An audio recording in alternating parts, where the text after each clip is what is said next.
So ito po sir yung activities natin for today. Ito po, kinakabit na natin yung rebars ng ating mga column para install na lang tayo ng install ng forma dito sa ating second floor. Then ito po, kabubuo lang ng ating tao ngayon. Itong poste na to. Then ito na lang po yung nagiging remaining natin sa i-install ng bakal. Itong isa, dalawa, tatlo, at saka po yung ating planted column. Then nado na po sila, nagkakabit na rin po sila dun sa pang-apat natin. Then ito po yung nabuo na natin. Bali tatlo na po yung ating apat na column yung nabuo na po natin. And ito po yung slab. Ayan po.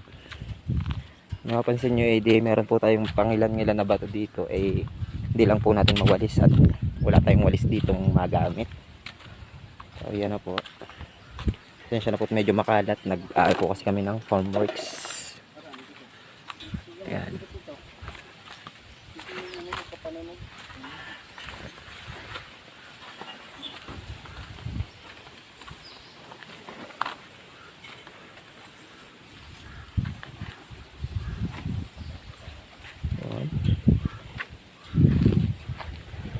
So yun lang po sir.